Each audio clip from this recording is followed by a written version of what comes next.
Hello students. आज हम tourism के अंतर्गत गाइड के बारे में अध्ययन करेंगे। गाइड अर्थात पर्यटक मार्गदर्शक।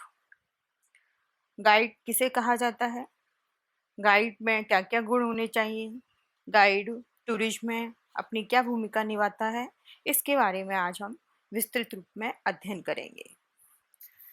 पर्यटन उद्योग की महत्वपूर्ण कड़ी पर्यटक मार्गदर्शक अर्थात गाइड को कहा जा सकता है। विभिन्न पर्यटन स्थलों की यात्रा के आनंद को और अधिक बढ़ाने का कार्य पर्यटक गाइड द्वारा ही किया जाता है। धार्मिक, सांस्कृतिक, ऐतिहासिक, वन्यजीव स्थलों की यात्रा के तहत पर्यटकों के लिए सर्वथा अनजान, क्योंकि पर्यटक तो जानते नहीं उन स्थानों के बारे में, तो उन स्थानों और वस्तुओं की सही सही जानकारी देने के साथ ही गाइड पर्यटकों के लिए विभिन्न स्तरों पर सूचनाएं प्रदान करने के माध्यम की विशिष्ट भूमिका का निर्वहन करता है। अब पर्यटक ही एक तरह से जितने भी स्थान हैं, चाहे वो हम कोई सी भी यात्रा करें, उनके बारे में विस्तृत जानकारी गाइड ही प्रदान करता है। पर्यटन के दौरान पर्यटकों के साथ भ्रमण करते हुए गाइड रोचक वृत्तांतों के जरिए पर्यटन स्थलों के रोमांच को दुगना कर देता है। यही नहीं, जो हमारे लिए अपरिचित स्थान है, वहाँ की भाषा से अनजान पर्यटकों को उन्हीं की भाषा में स्थान विशेष के बारे में लगभग सभी प्रकार की जानकारियाँ प्रदान करने का सबसे बड़ा स्रोत वहाँ का टूरिस्ट गाइड ही होता है। टूरिस्ट गाइड प्राचीन स्मारक, मंदिर, किलों, महलों आदि के स्थापत्य सौंदर्य के साथ वहाँ के इतिहास, विभिन्न अन्य पहलुओं पर पर्यटकों को बहुत ही रोचक ढंग से जानकारी देता है। वह भ्रमण के दौरान पर्यटन स्थल के सामाजिक रीति रिवाज, वहाँ की संस्कृति, धर्म, दर्शन, परिवार व्यवस्था, वहाँ की समाज समाज कैसा है उसके बारे में, शिक्षा आदि के बारे में पर्यटकों को जानकारी देता रहता है। इस रूप में जो टूरिस्ट गाइड होता है वो पर्यटन स्थल के विभिन्न पहलुओं के बारे में पूरी तरह से जानकारी होना जरूरी है उस टूरिस्ट गाइड को, चूंकि वह कई स्तरों पर पर्यटकों के लिए एक शिक्षक का कार्य भी करता है। अब आता है कि पर्यटक मार्गदर्शक अर्थात टूरिस्ट गाइड कौन होता है। तो इसका सबसे पहले टूरिस्ट गाइड ऐसा व्यक्ति होता है जिसे घूमने फिरने के ज्ञान और विज्ञान के बारे में पूरी तरह से जानकारी होती है। वह पर्यटन स्थल के दूत के रूप में वह सब जानकारियां पर्यटकों को उपलब्ध कराता है जिनकी की उन्हें आवश्यकता होती है। तो ऑक्सफोर्ड शब्दकोश के अनुसार पर्यटक मार्गदर्शक वह व्यक्ति है, यानी कि गाइड वह व्यक्ति है जो पथ प्रदर्शन करता है और पर्यटक द्वारा कुछ समय के लिए शुल्क पर लिया गया संवाहक है।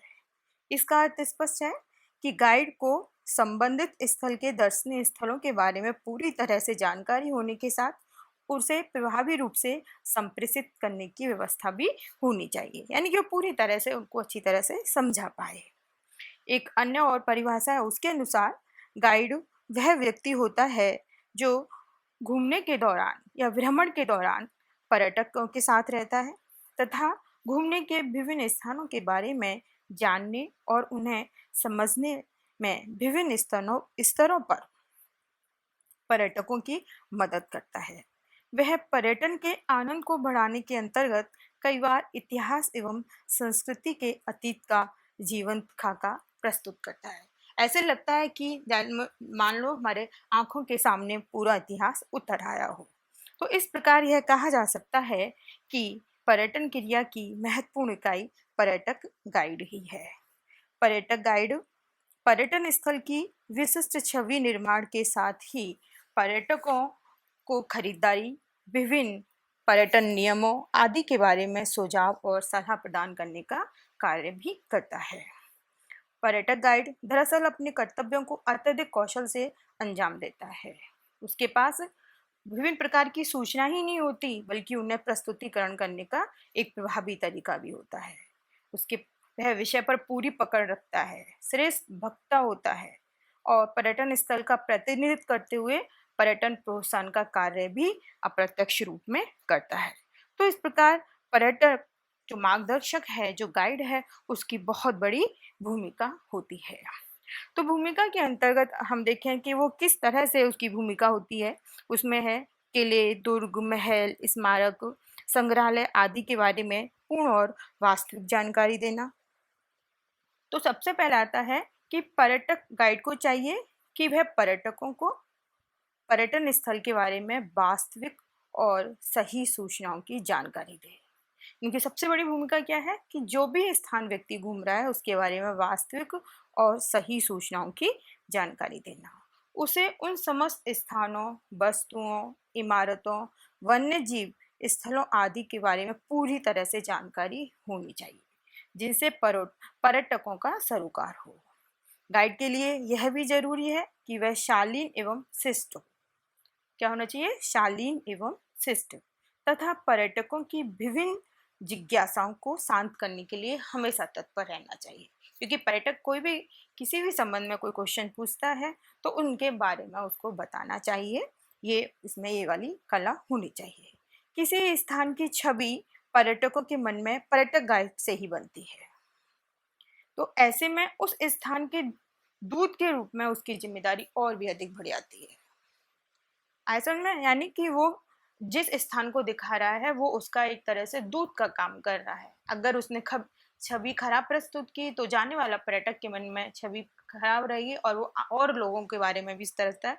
तो इसका वह बहुत दोहरा कर्तव्य बन जाता है कि वह बहुत शालीन हो, शिष्ट हो और अच्छी छवि प्रस्तुत करे।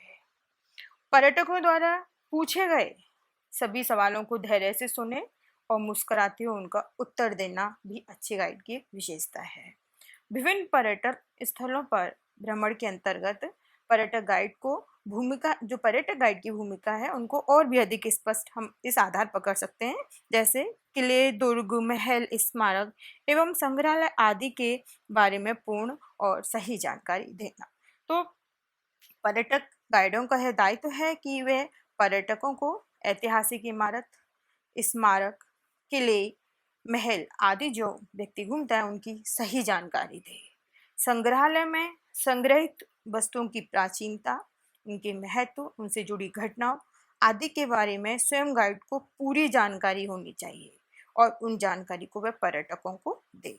इस दृष्टि से गाइड का कर्तव्य है कि वह प्राचीन स्मारक, किले, महल आदि के निर्माणकर्ताओं के नाम, उनके इतिहास, उनसे जुड़ी हुई महत्वपूर्ण घटनाएं, उनका स्थापत्य सौंदर्य आदि के बारे में जो घूमने आते हैं पर्यटक उनको सही और तथ्यों से पूर्ण अपेक्षित जानकारी दे। उनको किसी प्रकार के भ्रम में ना रखे और ना ही गलत जानकारी दे।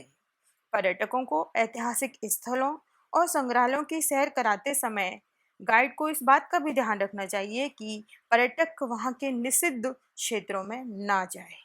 वे संग्रहालय की वस्तुओं को केवल देखें, उन्हें छूने अथवा किसी प्रकार का नुकसान करना आदि ऐसे कार्य ना करें। तो ये सब गाइड का दायित्व होता है, गाइड की बहुत बड़ी इसमें भूमिका होती है। दूसरा है इसी के अंतर्गत वन्य जीव पर्यटन के दौरान तरह तरह के वन्य जीव, वनस्पतियाँ, पेड़ पौधे, वन्य जड़ी बूटियाँ, फूल, जंगल आदि के बारे में टूरिस्ट गाइड को पूरी जानकारी होना चाहिए। यानी कि जब वन्य जीव का पर्यटन करा रहा हो तो इस तरह की जानकारी होनी चाहिए। उसे पर्यटकों को जानकारी देने की योग्यता तो होनी ही चाहिए, लेकिन साथ में उसमें जो संप्रेषण करने की कला है वो भी उसमें होनी चाहिए, क्योंकि कई बार जो गाइड है वो पर्यटकों को संतुष्ट नहीं कर पाता। गाइड को चाहिए कि वह वन्य जीव दिखाई देने के समय वहां पहुंचने के उपयुक्त साधन, वन्य जीवों एवं वनस्पतियों की विशेषताओं आदि के बारे में भी सटीक जानकारी पर्यटकों को उपलब्ध कराए।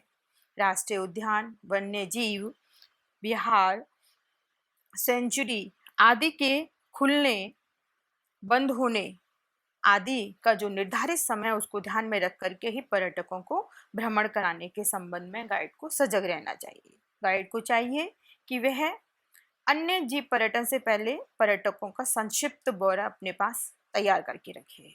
पर्यटन के समय पर्यटकों को अपेक्षित जानकारियां प्रदान करने के साथ जो व्यवहारिक कठिनाइयां हैं या स्वास्थ्य संबंधी किसी प्रकार की कोई समस्या है, उसके समाधान के लिए भी गाइड को हमेशा तत्पर रहना चाहिए। उसके अलावा राष्ट्रीय उद्यान सेंचुरी के भ्रमण के दौरान खान पान के लिए ली जाने वाली आवश्यक वस्तुओं के बारे में भी गाइड को बताना चाहिए, ताकि पर्यटकों को और उनके साथ जो उसके बच्चे हैं या कोई भी संबंधी हैं, तो उनको भ्रमण के दौरान किसी प्रकार की समस्या का सामना ना करना पड़े। तो ये इस संबंध में गाइड की बहुत बड़ी भूमिका होती है। इसके अलावा अब आता है कि जो सफल गाइड है, जो पर्यटक है, जो पर्यटक मार्गदर्शक है, उसके क्या क्या गुण होने चाहिए। तो एक सफल जो पर्यटक मार्गदर्शक है, वो केवल वह है जो अपने पर्यटकों को पूरी तरह से संतुष्ट ही नहीं करे, बल्कि भविष्य में उन्हें भ्रमण के लिए प्रोत्साहित भी करे। यानी कि वो जो पर्यटक है, वो इतनी ऐसी छवि लेकर के जाए कि वापस आने के लिए वो प्रोत्साहित हो। उसमें परिस्थिति के हिसाब से निर्णय लेने की क्षमता हो, नेतृत्व की क्षमता हो, अभिव्यक्ति कौशल हो। तो इस प्रकार से पर्यटक गाइड में ये निम्न गुण होने चाहिए। तो सबसे पहला आता है सफल योजनाकार। पर्यटन स्थलों की सैर कराने में पर्यटकों को आनंद की अनुभूति कराने के गुण के साथ साथ सफल गाइड को एक योजनाकार भी होना चाहिए। पर्यटकों के पास गंतव्य पर्यटन स्थलों के घूमने की अवधि के हिसाब से उसे उस स्थान के भ्रमण की योजना बनानी चाहिए कि उनके पास कितना समय है और कितना स्थल घूम सकते हैं, उसकी उसको एक पूरी योजना बनानी चाहिए। पर्यटक गाइड को चाहिए कि वह पर्यटन के सही एवं आकर्षक स्थलों का चयन करे और उनको ध्यान में रखकर ही भ्रमण करने की योजना बनाए। यही नहीं, गाइड को संबंधित पर्यटन स्थल के विशेष क्षेत्रों में प्रवेश, वहां पर होने वाले सांस्कृतिक कार्यक्रम, वहां पर उपलब्ध वस्तुओं के बारे में, इन सब के बारे में भी पूरी तरह से योजना बनानी चाहिए। पर्यटन योजना के तहत उसे स्थान विशेष के मौसम, परिवहन, आकस्मिक घटनाओं आदि के बारे में भी पूर्व अनुमान करते हुए रोजमर्रा के अपने कार्य अनुभव का उपयोग करते हुए उसे योजना बनानी चाहिए। तो एक तरह से पूरी तरह से वह योजनाकार होना चाहिए सफल, और परिस्थिति, समय, मौसम, उन सब का ध्यान उसको रखना चाहिए। दूसरा है संप्रेषण कौशल। पर्यटक गाइड में संप्रेषण कौशल होना बहुत जरूरी है, यानी कि अपनी बात को किस तरह से वो पहुंचाता है। पर्यटन स्थल से संबंधित वास्तविक इतिहास, संस्कृति, कला आदि के बारे में पर्यटकों को जानकारी देते समय उसे अपने कथन की रोचकता को सभी स्तरों पर बनाए रखना चाहिए। तो इस कौशल के तहत उसको कुछ कार्य होते हैं, जैसे प्रस्तुति को प्रभाव उत्पादक बनाने के लिए छोटे छोटे प्रसंग, घटनाओं आदि का रोचक वर्णन का सहारा ले, अपनी प्रस्तुति में जीवंतता रहे, वह अतीत को वर्तमान से जोड़े। प्रस्तुति में बनावटीपन की बजाय सहजता होनी चाहिए, और जो कुछ पर्यटकों को बताए वह स्वयं की गढ़ी हुई बातें ना हो। स्पष्ट उच्चारण और शैली में विविधता होनी चाहिए। प्रस्तुति के दौरान घटना विशेष के भावों के अनुरूप भंगिमा बनाएं। पूरी लयात्मकता के साथ संप्रेषण हो, हंसमुख व्यक्तित्व हो, और पर्यटकों को इस बात का एहसास कराए कि वह उनका शुभ चिंतक है, आत्मीय है, और वह उनका पूरी तरह से ध्यान रखता है। तो कुल मिलाकर जो संप्रेषण कौशल है, यह गाइड की एक पेशेवर दक्षता को प्रदान करता है। गाइड में अपने आप को व्यक्त करने की जितनी अधिक दक्षता होगी, वह पर्यटकों को उतना ही अधिक आकर्षित करेगा। वह पर्यटकों को उनकी यात्रा का भरपूर आनंद दे सके, इस बात का पूरा उसको ध्यान रखना चाहिए। तो इस प्रकार एक सफल पर्यटक जो गाइड है, उसमें संप्रेषण कौशल बहुत ही स्पष्ट और कुशलतापूर्वक होना चाहिए। अगला है नेतृत्व एवं निर्णय क्षमता। पर्यटक गाइड में नेतृत्व गुणों का होना भी नितांत आवश्यक है। वह अच्छा गाइड जब भी है जब पर्यटकों के समूह का नेतृत्व कर सके, वह पर्यटकों को पर्यटन स्थलों की सैर कराते समय उसमें सुरक्षा का भाव बनाए रखने के साथ इस बात का एहसास कराने में भी सक्षम हो कि वह गाइड के साथ यात्रा उस गाइड के साथ जो यात्रा कर रहे हैं वो निश्चित ही सार्थक होगी। यही नहीं, विशेष परिस्थितियों में उसे निर्णय लेने की क्षमता भी होनी चाहिए। पर्यटन स्थलों पर पर्यटकों के घूमने फिरने के अलावा विभिन्न अन्य समस्याओं के समाधान के लिए भी उसमें शीघ्र निर्णय लेने, निर्धारित समय में भ्रमण का पूरा आनंद लाने आदि के प्रयासों के साथ अपने पैसे के साथ पूरी तरह से न्याय कर सकने वाला होना चाहिए। पर्यटक गाइड में पर्यटकों को अपेक्षित स्थान का भ्रमण कराने के प्रति पूरा उत्साह, तल्लीनता, आत्मबल भी होना चाहिए। उसे विनोदी स्वभाव, संवेदनशीलता, सक्रियता और परिस्थितियों से समन्वय स्थापित कराने, पर्यटकों के स्वभाव के अनुरूप अपने आप को ढाल लेने आदि की क्षमता भी होनी चाहिए। अगला है विषय का पूर्ण ज्ञान। गाइड को पर्यटन स्थलों से संबंधित विषयों के बारे में पूरी जानकारी होनी चाहिए। पर्यटन स्थल के इतिहास, कला, साहित्य की बारीकियों के साथ उसको अपने क्षेत्र विशेष के वैज्ञानिक तथ्यों के बारे में भी पूरी जानकारी होनी चाहिए। उसके अलावा क्षेत्र की भौगोलिक स्थिति, वहाँ की अर्थव्यवस्था, लोगों के रहन सहन, वहाँ की संस्कृति, परंपराओं, स्थानीय उत्पाद कि वहाँ क्या क्या लोकल लेवल पर प्रोडक्शन होता है, इन सब के बारे में गाइड को पूरी जानकारी होनी चाहिए। उसको पर्यटकों की रुचियों के साथ उनकी अपेक्षाओं के अनुरूप भी सभी प्रकार की जानकारी होनी चाहिए। तो इस दृष्टि से गाइड को निरंतर अपने आप को अपडेट करते रहना चाहिए। विश्व के लोगों और स्थानों के बाबत अधिकतम जानकारी होने पर भी गाइड विश्व के सभी कोनों से पर्यटन स्थल पर आने वाले पर्यटकों से संवाद बनाए रख सकता है। सफल गाइड वही है जो लगभग सभी विषयों पर संवाद के लिए अपने आप को तत्पर रखे। अगला है विशेष परिस्थितियों के लिए सजगता। पर्यटक गाइड को पर्यटक स्थलों के भ्रमण से संबंधित जानकारियों के ज्ञाता होने के अलावा विशेष परिस्थितियों से मुकाबला करने की क्षमता भी होनी चाहिए। जैसे पर्यटकों के साथ होने वाली दुर्घटनाओं, बीमारियां, उनके पैसे की चोरी, पासपोर्ट, वीजा आदि के गुम होना आदि कुछ भी परिस्थिति हो सकती है। उस समय पर्यटक मित्र के रूप में उनके साथ विशेष भूमिका निभाए, इस तरह की उसकी भूमिका होनी चाहिए। ऐसे समय में पर्यटकों को आत्मबल प्रदान करने के साथ उनकी समस्याओं के समाधान में सहायक के रूप में भी अपने आप को साबित करना चाहिए। गाइड को चाहिए कि वह यात्रियों के पासपोर्ट, पैसे, अन्य कीमती वस्तुओं की चोरी की तत्काल थाने में शिकायत दर्ज कराने में पर्यटकों की मदद करे। विशेष परिस्थितियों में पर्यटन पुलिस को बुलाने, कानून व्यवस्था की मदद लेने के साथ जैसे बीमारी, उल्टी दस्त के दौरान समीप के अस्पतालों में पहुंचाना आदि इसकी व्यवस्था गाइड को करनी चाहिए। और गाइड को चाहिए कि वह पर्यटकों को पहले से ही अनजान व्यक्ति से खाने पीने की वस्तु ना लेने, उधर उधर का पानी